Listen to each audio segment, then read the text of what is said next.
There are moments in history when a single human being carries so much voltage that the world around them cannot decide whether to worship them or fear them. Little Richard was that kind of person. He did not simply arrive on a stage. He erupted onto it, piano keys hammering, voice tearing through the ceiling of every expectation, pompadour gleaming under a spotlight that had never quite seen anyone like him before and, truthfully, has never seen anyone quite like him since. Millions of people knew his name. Millions screamed along with his songs. But in the autumn of 1957, at the very peak of everything he had ever fought for, Little Richard did something that stunned the world into silence. He stopped. Not because he was tired, not because the money was gone or the crowds had thinned. He stopped because something happened at 30,000 feet above the Pacific Ocean that rearranged his entire understanding of who he was, why he was here, and what the music had actually cost him. And what he did next, the choice he made in that moment suspended between earth and sky, is the story that most people never heard. Because the screaming was so loud for so long that it drowned out everything underneath it. But the screaming had a beginning, and the beginning was not a stage. It started in Macon, Georgia, a city in the American South where the heat in summer was not just a temperature but a weight, something you carried on your back from the moment you walked outside. The year was 1932. Richard Wayne Penniman was born into a large family, the third of 12 children, in a world where the rules were strict, the church was central, and a black child in Georgia had very few roads leading anywhere that looked like freedom. His father, Bud Penniman, was a man shaped by the hard edges of that era, a deacon, a bootlegger, a complex figure who both feared God and sold liquor from the back of a makeshift bar called the Tippin' Inn. His mother, Leva Mae, was the warmth in the household, the steadying presence. Richard grew up between those two forces, the sacred and the profane, and even as a small boy, it was clear that he had been assembled from both. The church was where he first understood what sound could do to a room. Gospel music in the black churches of Macon in the 1930s and 1940s was not a polite affair. It was full body, full voice, full spirit. Congregations did not sit still and nod, they moved, they wept, they shouted back at the preacher. The music was a conversation, a release, a declaration that the soul inside this body mattered, regardless of what the world outside those walls had decided. Richard absorbed all of it. He sat in the pews and watched the way a voice could lift a room. He watched the way rhythm could break a person open. And somewhere in those early years, a question began forming inside him that would haunt the rest of his life. What if that power could be taken outside the church? He had always been different. Even as a child, there was something theatrical about him, a need to be looked at, to be heard, to fill whatever space he occupied. His voice was extraordinary from an early age, capable of reaching registers and intensities that seemed to belong to someone much older and much louder. He would perform for anyone who would watch. He sang on street corners. He imitated the gospel singers he admired. He made people stop and stare, which delighted him, and sometimes in the wrong places, frightened those around him. But something deeper was already moving beneath the surface of that performance. Richard was growing up in a world that did not entirely know what to do with him. He was different in ways that went beyond his voice or his energy. He was different in ways he himself did not yet have language for. And in Macon, Georgia in the 1940s, being different was not a gift, it was a risk. And that was where the distance began, between the boy he was and the world he had been born into. By his teenage years, Richard had found his way onto the stages of Macon's clubs and traveling medicine shows, those peculiar American institutions where entertainment, salesmanship, and spectacle blurred together under canvas tents and bare bulbs. He performed with Dr. Hudson's medicine show. He sang with B. Brown and his orchestra. He slept in the backs of cars and ate whatever was available and wore whatever costumes made the audience look twice. None of it was glamorous. All of it was necessary. He was learning something that could not be taught in a classroom or a church pew. He was learning how to hold a crowd, how to read the energy in a room and respond to it in real time, how to take an audience that had arrived half distracted and half skeptical and pull them, note by note, moment by moment, into complete and helpless attention. This was not a skill. This was something closer to a gift, but a gift that demanded everything in return. By the time he was recording his first sides for small independent labels in the early 1950s, something in his sound was already reaching toward something that did not yet have a name. He was pulling from gospel, from rhythm and blues, from the boogie-woogie piano tradition that ran through the South like an underground river. He was mixing ingredients that nobody had combined in quite that way before, and the result was music that felt simultaneously ancient and brand new, rooted in something real, but pointed toward something that had not yet arrived. The records did not immediately ignite the world. There were false starts, recordings that went nowhere, sessions that produced nothing that the labels thought they could sell. The music business in the early 1950s was a complicated terrain, particularly for a black artist from the South whose sound did not fit neatly into any existing category. He was too wild for gospel, too churchy for straight rhythm and blues, too theatrical for anyone who wanted something simple and clean.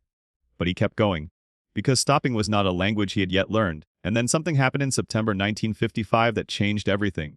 Richard arrived at Cosimo Matassa's studio in New Orleans with a song he had been performing in clubs for a while, a song that had started as something far more explicit before a music industry veteran named Dorothy Labastri helped reshape the lyrics into something recordable. The song was called Tutti Frutti, and on the day it was recorded, nobody in that studio fully understood what had just been created.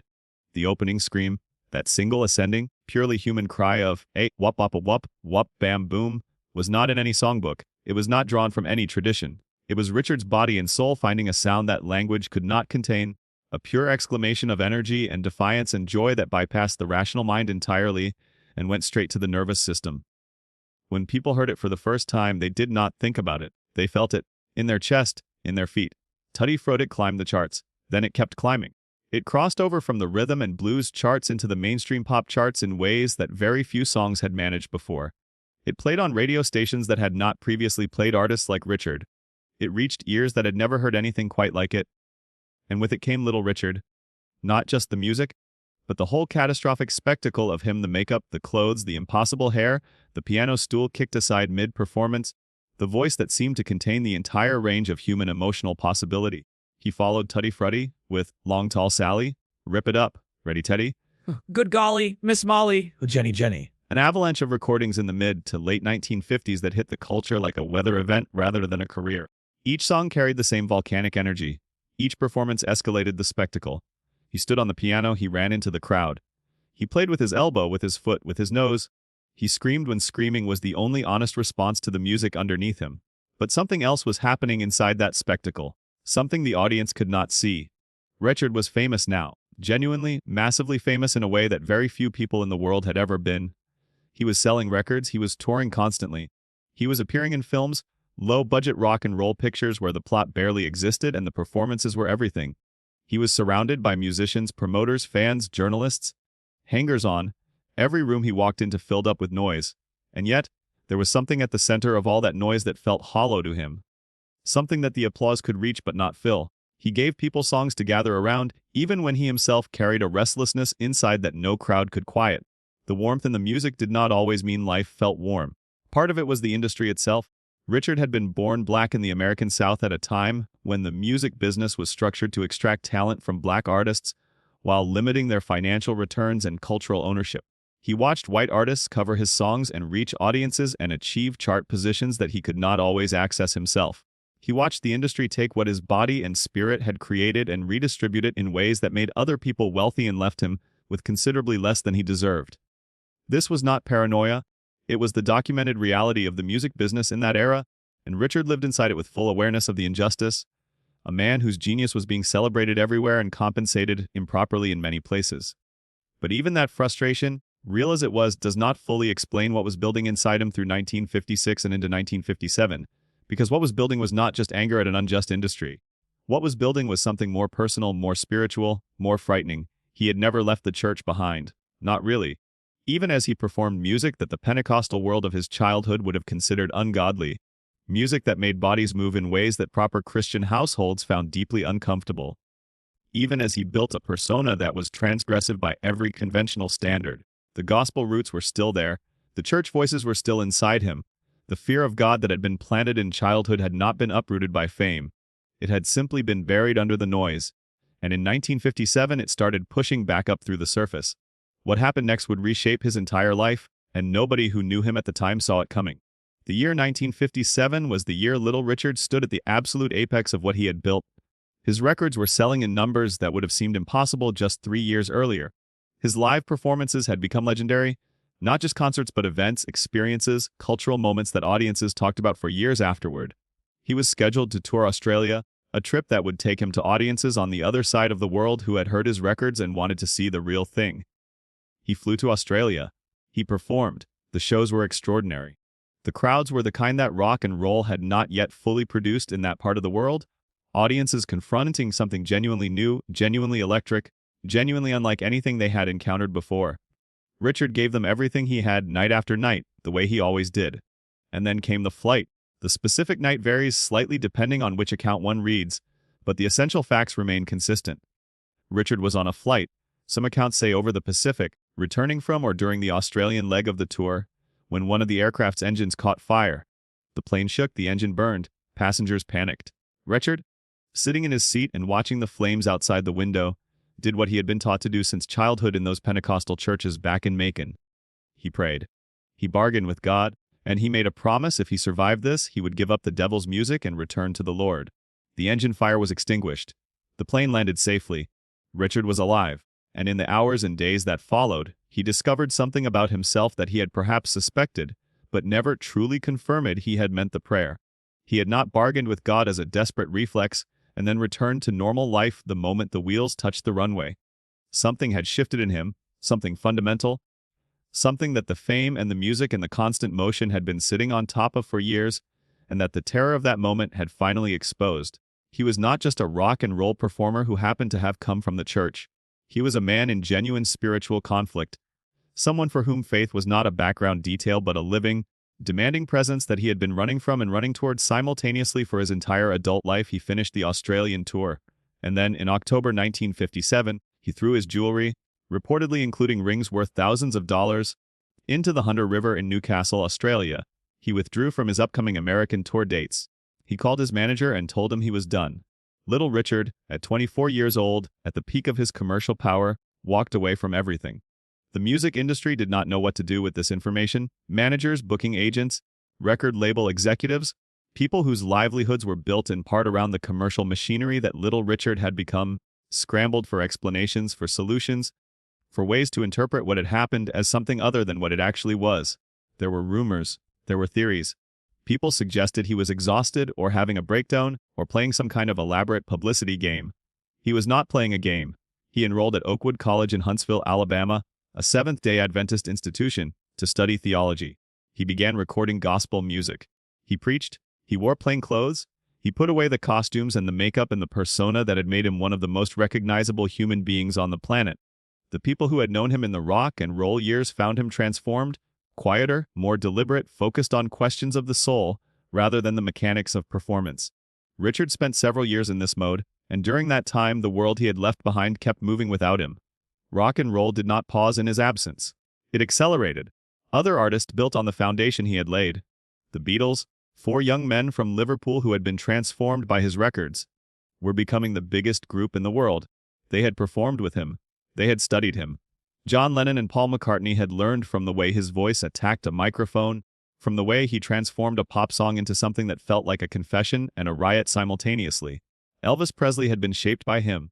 Jimi Hendrix, who had briefly served as a guitarist in Richard's touring band, had watched him and absorbed something that would later emerge in entirely different musical contexts.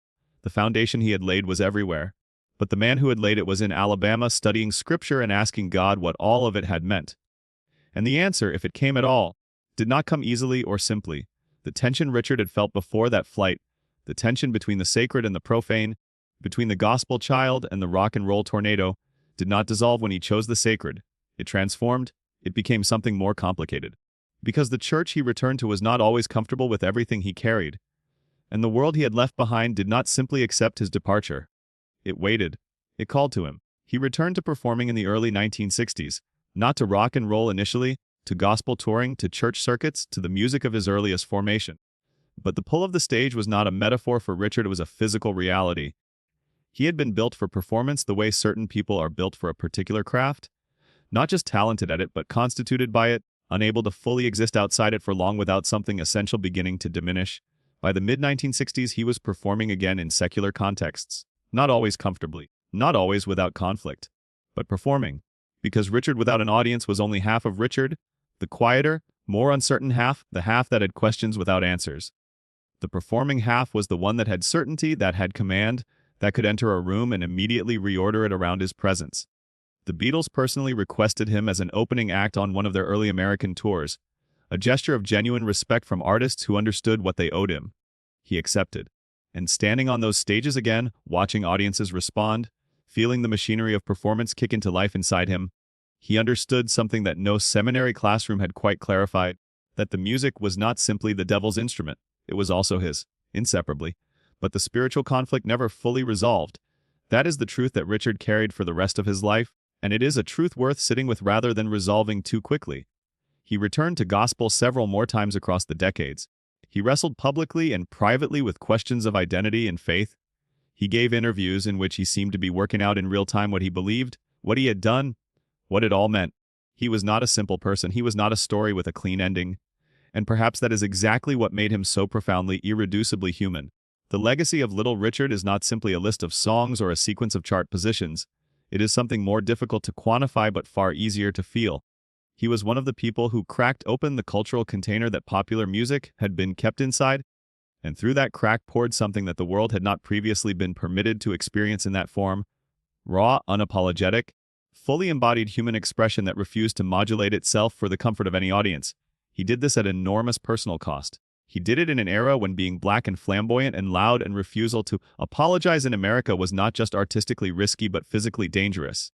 He absorbed the racism of an industry and a culture that took his contributions and did not always return equivalent credit or compensation. He navigated the impossible geometry of being a pioneer, the person who opens a door and then watches others walk through it into rooms that were not always open to him. And through all of it, he performed, with a joy that was not uncomplicated, with an energy that came from somewhere deeper than entertainment, with a voice that sounded like what happens when a person decides, in the most fundamental possible way, to refuse to be invisible. The night in 1957 when he threw his jewelry into the river and walked away from the stage was not a defeat. It was not a breakdown. It was a man trying, desperately, sincerely, to answer a question that fame had not been able to answer for him. Who am I when the spotlight goes off? He spent the rest of his life returning to that question. Returning to the stage, returning to the church, returning to the people who loved him and the music that had made him. Not because he had found the answer, but because the searching was, itself, a form of living fully. A refusal to stop asking even when no clean resolution arrived. What people called timeless often began as something deeply personal, and what Little Richard created was not timeless because it was polished or because it was safe. It was timeless because it was true, because it came from the exact place where gospel and longing and terror and joy and the desperate need to be genuinely seen all collide. That place inside every human being that most people spend their entire lives trying to cover up. He did not cover it up, he amplified it to stadium volume. And the world, for all its confusion about what to do with him, heard it. Generation after generation heard it. Young musicians in Liverpool heard it and became the Beatles. Young performers in Seattle heard it and became something else entirely. Young people who had never seen Macon, Georgia, or a Pentecostal church or a traveling medicine show in the American South heard the opening notes of his records and felt something unlock in their chests, something they recognized even though they had never experienced it before. That is the real miracle of what Little Richard built. Not the chart positions, not the sold-out tours, not even the influence on artists who went on to their own historic legacies. The miracle was that he found a way to make private anguish feel like a collective celebration, to take the most personal, most conflicted, most difficult parts of his own experience and transform them into something that brought strangers together in the dark and made them feel, for 3 minutes at a time, completely and profoundly alive. He stopped the tour in 1957 because something inside him demanded to be heard above the music. That something? Call it faith, call it fear, call it the voice of a boy from Macon who had never entirely left those church pews behind, was as real as any hit record, as genuine as any sold-out crowd. And the fact that he came back, that he kept coming back again and again to the stage and the songs and the screaming and the joy, tells us something essential not just about Little Richard, but about the nature of calling itself. Some people are not built to walk away, not because they lack faith or discipline or the desire for peace, but because what they were made to do and what they were made to be are the same thing. And the cost of abandoning that, however noble the intention, is a particular kind of silence that nothing else can fill. Little Richard spent his life negotiating between the silence and the scream. Both were real, both were his, and in the space between them, in the unresolved, gloriously complicated space between the church and the stage, between the fear and the joy, he made music that the world is still, decades later, trying to fully understand. The night he walked away from everything 30,000 feet above the Pacific, he was not ending his story. He was beginning the most honest chapter of it, the chapter where the questions mattered more than the answers, where the performance gave way to the person, where Little Richard, the invention, the costume, the volcano, stepped back for a moment to reveal Richard Wayne Penniman, the child from Macon who had always been there underneath, That child had heard the gospel, had been shaped by it, terrified by it, liberated by it, had taken it out of the church and into the clubs and onto the radio and into the hearts of millions of people who may never have set foot in a Pentecostal service. And in the end, through all the returns and departures, the costumes and the plain clothes, the screaming and the praying, what he gave the world was the gospel truth that human beings contain contradictions too large to resolve, too real to abandon, and too beautiful to silence. He stood at a piano, hit the keys like they owed him something, and opened his mouth. What came out was not just music. It was everything he had ever been and feared and loved and questioned, compressed into sound, released into the air, and still, even now, reverberating. The applause was real, so was the silence it came from.